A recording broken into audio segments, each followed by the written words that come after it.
علی ابن ابی طالب علیہ السلام جیسا نڈر، ان کا جیسا باہمت شخص اور ان کا جیسا غیور شخص، ان کا جیسا بہادر شخص جس کو کسی اعتبار سے بھی کمزور نہیں کہا جا سکتا.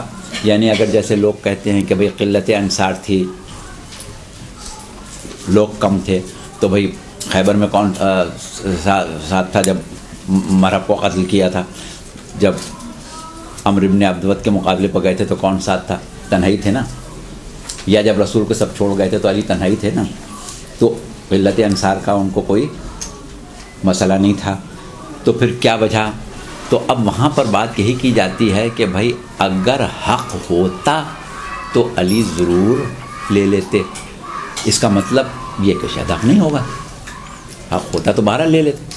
اچھا، اب اس کے بعد ایک چیز اور ہے حق سے ہی متعلق. آپ نے حدیث سنی ہے، بہت مشہور حدیث ہے کہ آپ کے بارے میں فرمایا کہ حق علی کے ساتھ ہے، علی حق کے ساتھ ہے، اور پروردگار حق کو ادھر موڑ دے جدھر علی موڑ جائیں. اب بتائیں کہ یہ کیوں نہیں کہا کہ یا اللہ علی کو ادھر موڑ دے جدھر حق کو ادھر موڑ جدھر علی موڑ. تو اب یہاں پر یہ بات تو طے ہو گئی کہ اگر علی حق کے ساتھ ہیں اور حق علی کے ساتھ ہے، تو اب جب حق کا معاملہ آئے تو وہاں پر علی کو کوئی مزاحمت کرنا چاہیے. اچھا، لیکن سوال یہ ہے کہ حق علی کے ساتھ اور علی حق کے ساتھ ہیں تو کیوں؟ ایسا کیوں ہے؟ ایسا اس لیے ہے کہ دراصل حق کیا ہے؟ ہمیں پہلے ہی سمجھنا پڑے گا کہ حق ہے کیا. حق کیا ہے؟ حق وہ ہے جو خدائے عادل اور خدائے حکیم نے کسی معاملے کو طے کیا ہو، کسی چیز کو قرار دیا ہو، وہ حق ہے. مشیت خداوندی حق ہے، فیصلہ الہی حق ہے. اب کیوں کہ اللہ حق ہے، اللہ کا فیصلہ حق ہے، اللہ کا جو بھی اقدام ہے وہ حق ہے. تو اب جو کوئی اللہ کے اقدام سے سر منہ انحراف نہ کرے، جو اللہ کی مشیت سے انحراف نہ کرے، وہ ہمیشہ حق پر ہوگا.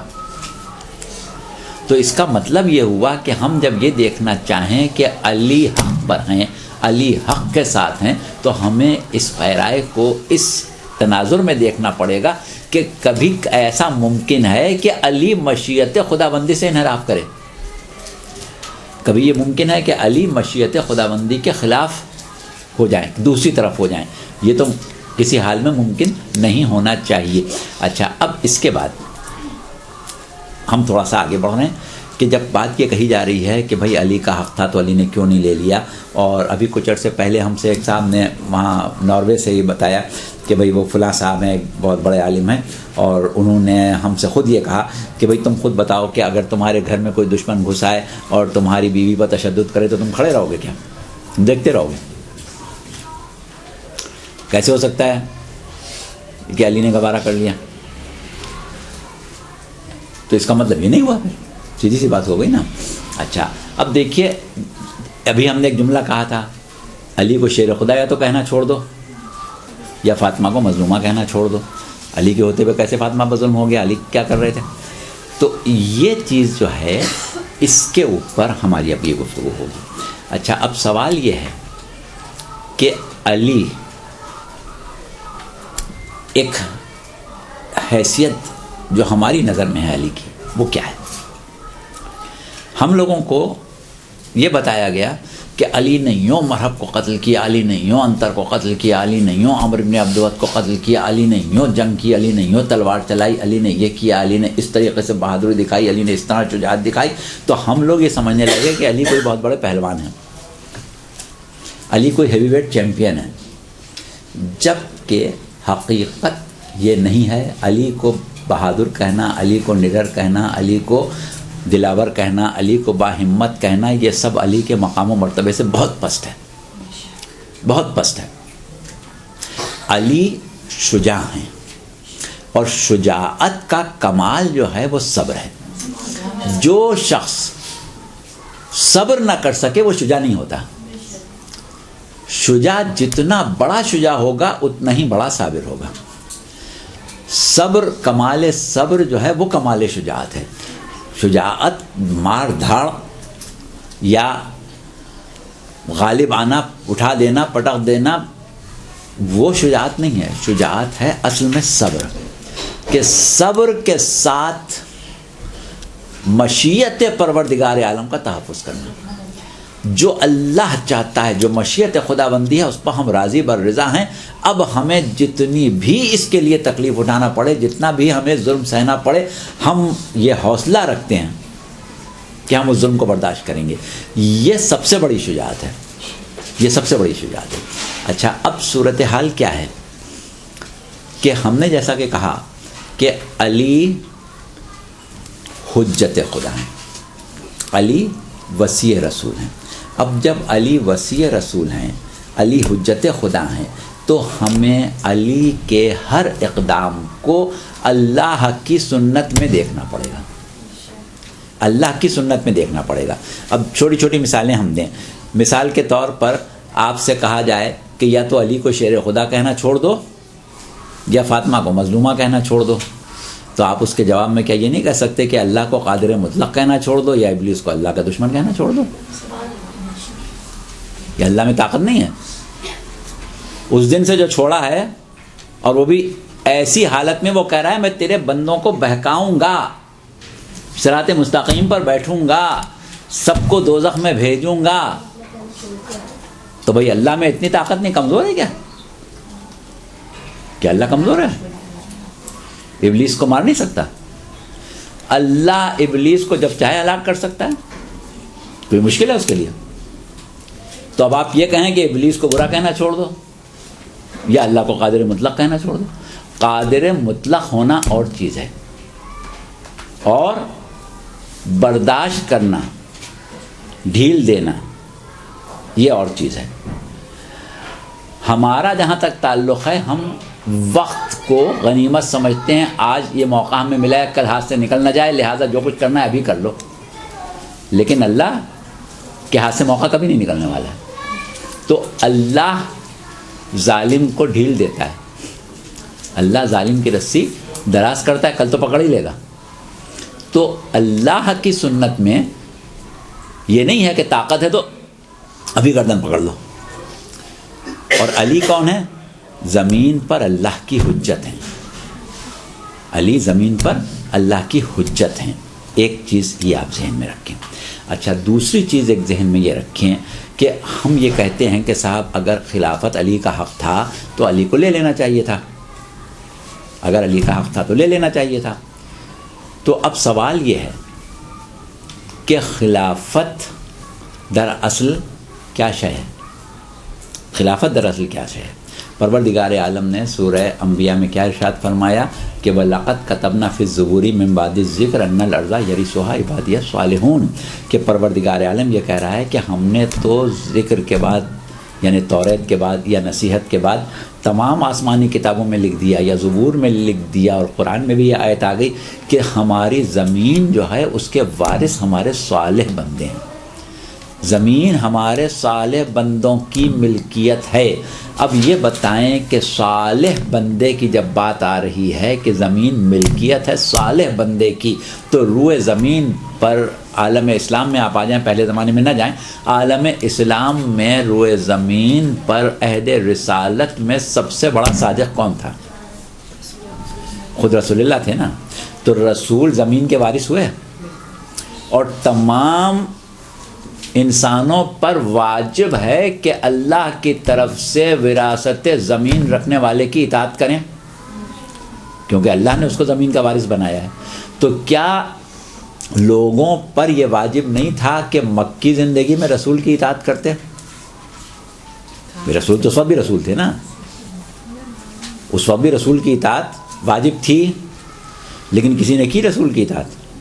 تو رسول کی اطاعت نہ کرنے سے رسول واجب الاطاعت نہیں رہے، اللہ کی طرف سے تو رہے نا. تو اس کا مطلب کیا ہوا کہ جس کو اللہ واجب الاطاعت بنا دے اس کا وہ حق جو اللہ نے دیا ہے وہ تو کوئی نہیں چھین سکتا، اس کو اس کے مقام سے ہٹا سکتا ہے. تو جو اللہ نے حق دیا ہے وہ تو علی کے پاس تھا نا. اچھا اب دوسری چیز، پروردگار عالم نے کہا کہ ہم اطاعت کے قابل انبیاء کو سمجھتے ہیں. انبیاء جو ہیں وہ اطاعت کے قابل ہیں. میں قرآن کی آیت ابھی ہم چھوڑ دے رہے ہیں کہ اللہ نے کہا کہ ہم نے کوئی رسول نہیں بھیجا مگر اس لیے کہ اس کی اطاعت اللہ کے اذن سے کی جائے. تو اب رسول کی اطاعت مکی زندگی میں کرنا چاہیے تھی، لوگوں نے نہیں کی، لیکن رسول قابل اطاعت تو تھے اس وقت بھی. ہاں جب مکے میں ہجرت کر کے مکے سے مدینے آ گئے اور رسول مدینے کے حاکم ہو گئے تو سب کو اطاعت کرنا پڑی، سب نے اطاعت کی. تو اس وقت رسول کی اطاعت اس لیے کی کہ رسول حاکم تھے، لیکن رسول حاکم نہیں تھے تب بھی ان کی اطاعت واجب تھی اللہ کی طرف سے وارث زمین ہونے کی حیثیت سے. تو اب اللہ نے یہ نہیں کہا ہے کہ میرا صالح بندہ زمین کا وارث ہے، کہا صالح بندے وارث ہیں، جمع کا صیغہ استعمال کیا. تو جب رسول جیسے جتنے ہوں، یعنی جو رسول کے نائب ہونے کے اہل ہوں وہ زمین کے وارث ہیں، تو علی سے بڑا کوئی اہل نہیں تھا. تو اللہ کی طرف سے تو علی زمین کے وارث تھے ہی، اللہ کی طرف سے تو علی زمین کے وارث ہیں اور واجب الاطاعت ہیں، سب کو اطاعت کرنا چاہیے تھی علی کی. اب صورت یہ ہے کہ رسول کی جب لوگوں نے اطاعت نہیں کی تو رسول نے زبردستی اطاعت کرائی. جب لوگوں نے رسول کی اطاعت نہیں کی تو رسول نے زبردستی کرائی. اور علی کون ہے؟ رسول کا وصی ہے. تو جو بات رسول نے زبردستی نہیں کی وہ علی کیسے کریں گے؟ ایک چیز. دوسری چیز اور آگے بڑھیں. رسول نے کس طریقے سے ان لوگوں کے ساتھ گزارا کیا جو رسول کے چاروں طرف تھے، اس کے اوپر غور کریں اور یہ دیکھیں کہ علی کا واسطہ کن لوگوں سے پڑا.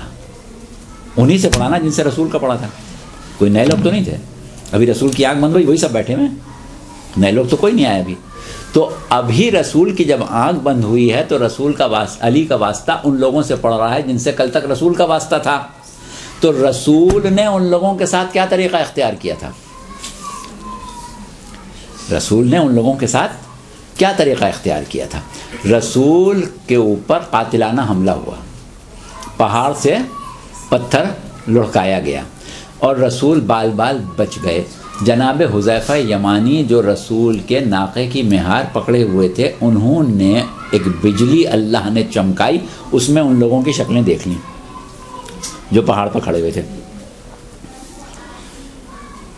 اب رسول اللہ نے حذیفہ یمانی سے یہ کہا کہ کوئی ذکر نہیں کرنا، بتانا نہیں کسی کو کون لوگ تھے. رسول اللہ کو بھی معلوم ہے کون ہے، حذیفہ یمانی کو بھی معلوم ہے، یا اور کچھ مومنین جنہوں نے دیکھ لیا تھا ان کو بھی معلوم تھا. رسول اللہ نے کہا کسی سے ذکر نہیں کرنا. جب صبح ہونے لگی وہ لوگ اتر کے آ گئے، آ کے نماز میں کھڑے ہو گئے، رسول اللہ کے پیچھے نماز پڑھنے لگے. اب مومنین نے رسول اللہ سے کہا کہ یا رسول اللہ ان کو قتل کر دیں.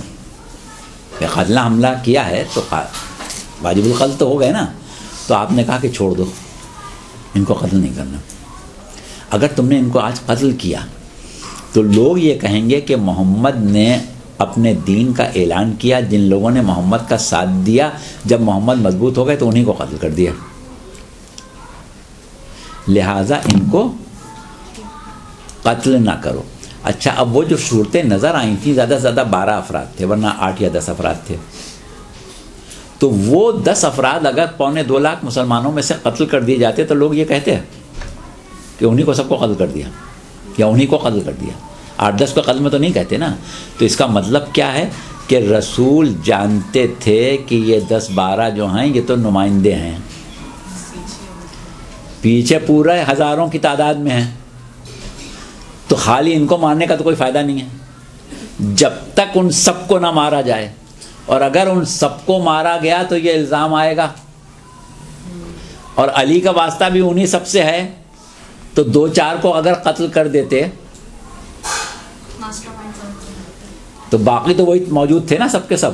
تو ایسی صورت میں جو حکمت عملی رسول کی تھی، علی کی حکمت عملی اس سے الگ کیسے ہوتی؟ ظاہر ہے وہی حکمت عملی علی کی ہوگی جو رسول کی تھی. اس سے آپ آگے بڑھیں. اللہ کی سنت کیا ہے؟ اللہ کی سنت کیا ہے؟ جس وقت ایک عام الفیل جس کو ہم کہتے ہیں ہاتھیوں کا سال جو تھا، اس سال کیا ہوا تھا؟ رسول اللہ جس سال پیدا ہوئے ہیں کہ ابرہہ یمن سے ہاتھیوں کا لشکر لے کے کعبے کو ڈھانے کے لیے آیا. پورا واقعہ ہم پڑھیں گے نہیں. الم تر کیف فعل ربک باصحاب الفیل. تو کیا ہوا؟ وہ لشکر لے کے آیا. جناب عبد المطلب کا زمانہ تھا، آپ کعبے کے ولی تھے، کعبے کے مجاور تھے، کعبے کے متولی. تو ایسی صورت میں آپ نے کہا کہ کعبے کا ایک رب ہے، وہ اس کی حفاظت کرے گا. اور جب وہ لشکر قریب آیا تو اللہ نے ابابیلوں کا لشکر بھیج دیا، اور اس نے کیا کیا کہ ان کو بھوسے کی طرح بنا دیا، جبکہ وہ زمانہ جو تھا کعبے میں بت رکھے ہوئے تھے. لیکن اللہ نے کی طاقت، اللہ کی قدرت، اللہ کی مصلحت کہ اللہ نے اس وقت ابرہہ کے لشکر کو بھوسا بنا دیا اور کعبے کے قریب نہیں آنے دیا. کعبے پر کوئی ایک ہاتھی بھی ٹکر نہیں مار سکا. لیکن بعد کربلا ابھی 2 سال گزرے ہیں، مسلم ابن عقبہ کو یزید نے بھیجا، یزید کی فوجیں آئیں اور ایک دفعہ پہلے مدینے کو تاراج کیا اور اس کے بعد مکے کی طرف بڑھیں عبداللہ ابن زبیر کو گرفتار کرنے کے لیے، اور اس کے بعد انہوں نے منجنیقوں سے آگ بھی پھینکی، گولے بھی پھینکے، پتھر بھی پھینکے اور کعبے کو پورا منہدم کر دیا. اب اللہ کی قدرت کہاں گئی؟ اب کیوں نہ ابابیل کا لشکر آیا؟ وہ خدا جس نے کل ابرہہ کے لشکر کو برباد کر دیا تھا، آج یزید کے لشکر کو کیوں چھوڑ دیا؟ اب اللہ کی سنت سمجھیں. وہ مسلم ابن عقبہ جو مسرف ابن عقبہ تاریخوں میں لکھا گیا، اس نے یہ کہا کہ میں کعبے کو منہدم کرنے پر ذرہ برابر شرمندہ نہیں ہوں، نہ میں اس کو جرم سمجھتا ہوں، اس لیے کہ اللہ نے قرآن میں حکم دیا ہے کہ اطیعوا اللہ و اطیعوا الرسول و اولی الامر منکم. اللہ کی اطاعت کرو، رسول کی اور اولی الامر کی اطاعت کرو. یزید میرا اولی الامر ہے، میں نے اس کے حکم کی اطاعت کی. میں اللہ کے سامنے کہہ سکتا ہوں کہ تو ہی تو حکم دیا تھا اولی الامر کی اطاعت کا.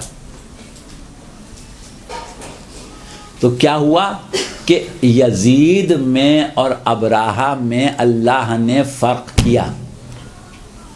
کیوں کیا؟ اس پر ہم اس پر بحث نہیں کر رہے ہیں. یزید میں اور ابرہہ میں، یا مسلم ابن عقبہ میں اور ابرہہ میں اللہ نے فرق کیا. علی ہیں حجت خدا. وہ مرحب و انتر میں اور اہل ثقیفہ میں فرق نہیں کریں گے. مرحب و انتر کو قتل کرنا اور ہے، اہل ثقیفہ کو قتل کرنا اور تھا. ایک چیز، اس سے آگے بڑھیں. علی وہ ذات ہیں کہ جو اللہ کی رضا کے لیے، اس کی مصلحت کی، اس کی سنت کی حفاظت کے لیے ہر ظلم برداشت کر سکتے ہیں. یہی ملکہ صبر ہے علی کا کہ علی ہر ظلم برداشت کر سکتے ہیں. اب آپ یہ بتائیے کہ علی نے 25 سال تک صبر کیا اور اس کے بعد تیسری خلافت جب ایک مرتبہ ناکام ہو گئی اور خلیفہ کو قتل کیا مسلمانوں نے، بہت بڑی اکثریت نے مسلمانوں کی. مسلمان یہ کہتے ہیں کہ جہاں پر مسلمانوں کا اجماع ہو جائے، امت کا اجماع ہو جائے، وہ چیز حق ہوتی ہے. اور ایسی حق ہوتی ہے کہ قرآن بھی آیت پیچھے رہ جاتا ہے، رسول کا قول بھی پیچھے رہ جاتا ہے. اور مسلمانوں کے اجماع سے ہی ثقیفہ قائم ہوا تھا، انہی کے اجماع سے ثقیفہ کی حکومت قائم ہوئی تھی. آج وہ سب مل کے ثقیفہ کے تیسرے چہرے کو رد کر رہے ہیں. تو یہ قتل خلیفہ نہیں تھا، قتل ثقیفہ تھا. اب علی کے اوپر جو اب تک خلافت سے نااہلی کا کوئی الزام نہیں لگا سکے تھے، انہوں نے اس علی پر الزام لگایا جو نہ قتل میں شریک ہوا، نہ قتل کی سازش میں شریک ہوا، بلکہ قتل ہونے والے کی حفاظت کی، قتل ہونے والے کا تحفظ کیا. اس کے باوجود مسلمان کھڑے ہو گئے علی کے خلاف کہ اس کے قتل کو علی کے اوپر ڈالا اور ایسا ڈالا کہ 70 سال تک علی پر تبرہ کیا. مسلم حکومت میں 70 سال تک ممبروں سے علی پر سب و شتم ہوا، صرف اس الزام میں کہ تیسرے کو قتل کرنے والے ہیں یا تیسرے کے قاتلوں سے بدلہ نہیں لیا. اگر کہیں پہلے دوسرے کو واقعی میں قتل کر دیتے تو امت کیا کرتی علی کے ساتھ؟ اس کے بعد ایک چیز اور سمجھیں کہ علی سے دشمنی امت کو اتنی تھی. شبلی نعمانی نے اپنی کتاب الفاروق میں لکھا کہ علی کو خلافت کیسے مل جاتی جبکہ علی کے تعلقات قریش سے پیچ در پیچ تھے، یعنی قریش علی سے خوش نہیں تھے. تو یہ رائے صرف شبلی نعمانی کی نہیں تھی، یہ سب کی رائے مسلمانوں کی. کیا اسی وجہ سے علی نااہل تھے خلافت کے کہ سارے قریش جو تھے وہ علی کو پسند نہیں کرتے تھے. تو سوال یہ کہ علی نے کسی کا بگاڑا کیا تھا؟ کیوں تعلقات خراب تھے؟ اس لیے خراب تھے کہ علی نے اسلام کی حمایت میں، رسول کی حفاظت میں ان کے کافر دشمنوں کو قتل کیا تھا، ان کے کافر عزیزوں کو قتل کیا تھا. تو کافر عزیزوں کو اسلام کے خلاف تلوار کھینچنے پر قتل کیا تھا. تو امت علی کو پسند نہیں کرتی تھی، علی سے دشمنی رکھتی تھی. اگر کہیں ان کے لیڈروں کو قتل کر دیتے علی تو دنیا کیا کرتی علی کے ساتھ؟ علی سے بغاوت کرنے والا، علی کے خلاف سازشیں کرنے والا، حد یہ کہ علی کو قتل کرنے والا، حسن کو قتل کرنے والا آج تک مسلمانوں کے نزدیک اس لیے محترم ہے کہ صحابیت کی جو تقدس ہے وہ کسی صورت سے ہاتھ سے نہیں جانے دیتے. اگر اس باغی نے پہلے یا دوسرے کے خلاف بغاوت کی ہوتی تو مسلمان اس کی صحابیت کو دیکھتے ہیں. سعد ابن عبادہ، مالک ابن نویر اور ایسے افراد ہیں کہ جنہوں نے پہلے یا دوسرے کے خلاف آواز اٹھائی تو آج تک ان کی صحابیت جو تھی اس کا تقدس کہیں نظر نہیں آتا. جس نے علی کے خلاف بغاوت کی اس کی صحابیت کا تقدس ہی ختم نہیں ہوتا. تو امت علی کے ساتھ کیا کرتی؟ اور پھر علی نے اگر خاموشی اختیار کی تو اس خاموشی کی ظاہری جو نتائج نکلے اس کے اگر ہم ان کو دیکھیں تو کل پہلی منزل پر علی ایک ایک کے گھر جا کے کہہ رہے تھے، ایک ایک انصار کے پاس جا کے کہہ رہے تھے کہ میرے حق کو پہچانو، یاد کرو رسول نے مجھے کیا مقام دیا ہے، یاد کرو اسلام میں میرا کیا مقام ہے، یہ تم لوگ کہاں جا رہے ہو، یہ کیا کر رہے ہو، میرے ساتھ آؤ، میرا ساتھ دو، میں تمہارا اصل رہنما ہوں، میں تمہارا امام ہوں. تو کسی کے کان پر جوں نہیں رینگی تھی. اور جب تیسری منزل پر وہ ساری عمارت گر گئی تو لوگوں نے علی کو اس طرح گھیر لیا کہ سوائے علی کے بیعت کرنے کے کوئی راستہ ہی نہیں تھا. علی بیعت لے لو، علی بیعت لے لو، علی بیعت لو. کل علی کی بیعت نہیں کر رہا تھا، آج سب علی کی بیعت مانگ رہے ہیں علی سے. جس شرط پر چاہو ہم سے بیعت لے لو. تو یہ سب کیا ہوا؟ یہ علی کی خاموشی ہی تو رنگ لائی. علی کی خاموشی نے یہ رنگ دکھایا کہ کل جو علی کی بیعت کرنے پر تیار نہیں تھے آج علی سے کہہ رہے ہیں کہ ہر شرط پر بیعت کرنے کو ہم تیار ہیں. یہ کوئی شیعان علی وہ نہیں تھے کہ جو علی کو پہلا امام مانتے تھے، علی کو خلیفہ بلا فصل مانتے تھے. یہ سب وہ ہیں جو پہلے تین کی اطاعت کر کے آئے تھے، جو پہلے تین کی اطاعت کر کے آئے تھے. آج وہ یہ سمجھ رہے ہیں کہ اگر نجات ہے تو علی کی خلافت میں ہے. تو یہ علی کی خاموشی تو رنگ لائی. اگر علی کی خاموشی رنگ نہ لاتی تو یہ صورتحال کیسے پیدا ہوتی؟ تو یہ علی نے اتنے دن صبر کر کے یہ ثابت کر دیا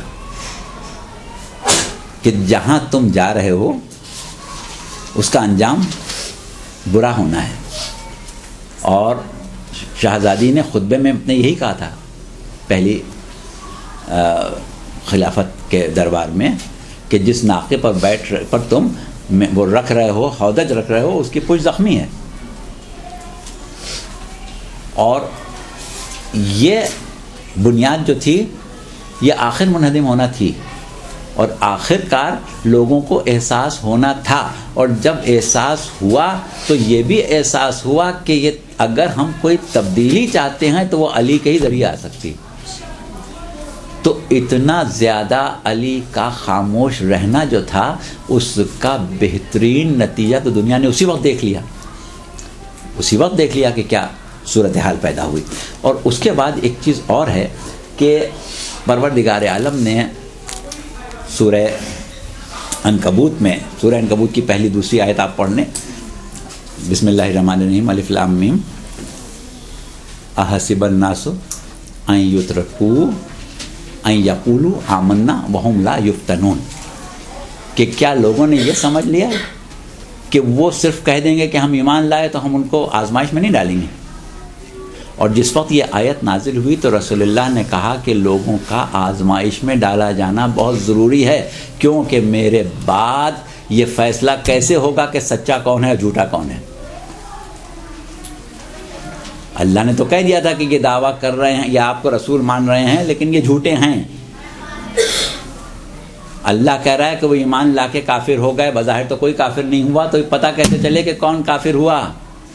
جب تک کہ علی ایسا کوئی فعل انجام نہ دیں کہ امت آزمائش میں پڑے.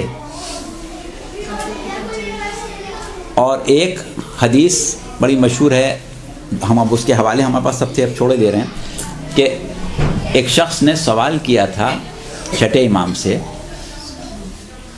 کہ مولا وہ عبادت جو اللہ کی حجت کے ساتھ کی جائے، زمانے کے امام کے ساتھ کی جائے، اس حالت میں کہ زمانے کا امام لوگوں پر غالب ہو،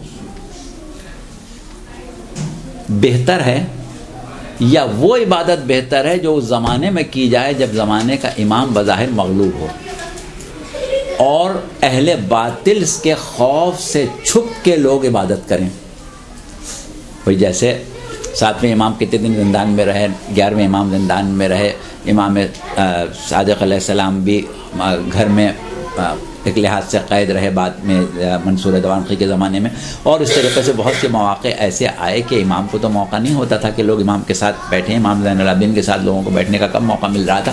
تو کیا ہوا کہ ایسی حالت میں مومنین جو تھے، جب سے رسول اللہ کی وفات ہوئی تھی اور غیبت تک یا بلکہ آج تک اس حالت میں نہیں آئے کہ کھلم کھلا نماز پڑھیں، کھلم کھلا اپنے آپ کو مومن کہیں، کھلم کھلا امام کا ذکر کریں، کھلم کھلا اپنے عقائد بیان کریں. تو پوچھا کہ مولا ایسی حالت مومن کے لیے بہتر ہے یا وہ بہتر ہے کہ جس میں امام کا غلبہ ہو؟ تو آپ نے کہا کہ جس طرح پوشیدہ صدقہ جو ہے وہ اعلانیہ صدقے سے بہتر ہے، اسی طرح یہ پوشیدہ اطاعت جو ہے تمہاری وہ اعلانیہ اطاعت سے بہتر ہے. اور وہ الفاظ ہم اب حدیث کی نہیں بیان کر رہے ہیں، جلدی سے ختم کر رہے ہیں. تو اسی طریقے سے آپ نے پھر نمازوں کا بتایا کہ ایک رکعت نماز کتنی رکعتوں کے برابر ہے، اور اس کی دوسری عبادتیں جو ہیں فرادہ نماز کی کیا کیفیت ہے، اور اس کی جو جماعت کی نماز ہے اس کی کیا حیثیت ہے، جو نماز ظالموں سے چھپ کے قائم کی جائے، اہل حق قائم کریں، ان کی کیا حیثیت ہے، اس میں کتنا ثواب ہوتا ہے. وہ ساری باتیں اس حدیث میں آ جاتی ہیں. اور اس کے بعد اگر ہم عقلاً غور کریں تو یہ بتائیں کہ ہم امام کو حجت خدا سمجھ کے امام کی اطاعت کرتے ہیں، امام کے ساتھ رہتے ہیں، یا امام کی جانثاری اپنا فرض سمجھیں اگر، اور عالم یہ ہو کہ امام بے کس و مظلوم ہو، تو یہ بات کتنی مشکل ہے. اور امام حاکم ہو. بے رسول اللہ جس زمانے میں مدینے کے حاکم تھے، اس زمانے میں رسول اللہ کا ساتھ دینا تو بڑا آسان تھا، لیکن جب مکے میں پتھر کھا رہے تھے اس وقت ساتھ دینا مشکل تھا. اسی طریقے سے انشاءاللہ جب زمانے کا امام ظہور کر لے گا اور اس کی حکومت ہوگی تو اس وقت تو ہر شخص چاہے گا کہ اس کا ساتھ دیں، اس وقت کون سی مشکل ہوگی. لیکن اگر کربلا میں کوئی امام حسین کا ساتھ دینا چاہے حجت خدا سمجھ کے تو کتنا مشکل ہے. تو اسی طریقے سے دعوی ایمان میں اگر کوئی سچا ہے اور اس کو حقیقت میں پروردگار عالم ایمان کا اجر دینا چاہے تو اس وقت اس ایمان کا امتحان ہوگا جب امام مظلوم ہو. مظلوم امام کا ساتھ دے، بے کس امام کا ساتھ دے، اس لیے کہ یہ اللہ کا بنایا ہوا ہے. تو وہ ہے اصل ایمان. تو اس اعتبار سے یہ ضروری تھا. اور یہ چیز جس وقت امام حسن علیہ السلام نے معاویہ سے جنگ بندی کا معاہدہ کیا تھا جسے عموماً صلح حسن کہا جاتا ہے, تو اس وقت بھی بعض لوگوں نے آپ سوال کیا تھا اور بعض باتیں پوچھی تھیں, تو آپ نے یہی کہا تھا کہ ہمارے 12ویں سے پہلے جتنے بھی امام ہیں ان سب کے ساتھ, جتنے لوگ ہیں ان کے ساتھ یہ مسئلہ ہے کہ ایک ایسا ظالم ان کے اوپر ہوگا. وہ الفاظ امام کے دوسرے تھے, ہم اپنے الفاظ میں کہہ رہے ہیں کہ ایک ظالم موجود رہے گا. تو اب ہوتا یہ ہے کہ پروردگار عالم نے یہ چاہا کہ حقیقی مومن جو ہیں وہ الگ ہو جائیں, اور یہ جب ہی ہو سکتا تھا کہ جب امام بحیثیت نمائندہ پروردگار عالم اللہ کی طرف سے واجب الاطاعت ہو, لیکن لوگ اس کی اطاعت اس حال میں کریں کہ صرف اللہ کے لیے اطاعت کریں, جبکہ اس میں وہ خود مظلوم ہو. تو یہ ایک الگ پیرایا ہے, اس کے اوپر اب زیادہ بات کرنے کا وقت نہیں رہا, اور میرے خیال سے آپ کا وقت بھی ختم ہو گیا. تو اس میں اور بہت سے نکات تھے جو ہم نے چھوڑ دیے ہیں, لیکن مقصد جو تھا وہ ہم نے آپ کے سامنے رکھ دیا ہے. اور بہت سی چیزیں تو وقت نہ ہونے کی وجہ سے چھوڑیں, اور پھر یہ چیز تھی کہ ہمیں یہ اندازہ ہوا کہ آپ لوگوں کے لیے باتیں جو ہیں وہ زیادہ بھاری ہو جائیں گی, بہت مشکل باتیں ہو جائیں گی, تو آپ لوگوں کو اس کو سمجھنے میں اور یاد کرنے میں بھی مشکل ہو جائے گی. تو ہمیں اندازہ نہیں تھا کہ ہمارے سامنے جو بچیاں آئیں گی وہ کس معیار کی آئیں گی, کس اسٹینڈرڈ کی آئیں گی, تو ہم نے یہ طے کر لیا تھا. لیکن بہرحال ہمیں یہ اطمینان ہے کہ یہ باتیں ضائع نہیں گئی ہیں. آپ لوگوں کی جتنی بھی سمجھ میں آیا ہے اس حد تک آپ لوگ اس سے نہ صرف خود فائدہ اٹھائیں گے, بلکہ یہ وہ چیزیں ہیں کہ جو آپ آگے بھی لوگوں کے لیے مہیا کر سکتی ہیں, اور اس میں سے جتنا بھی یاد رہ جائے. اور آپ لوگوں نے ماشاءاللہ سے نوٹ بھی کر لیا ہے.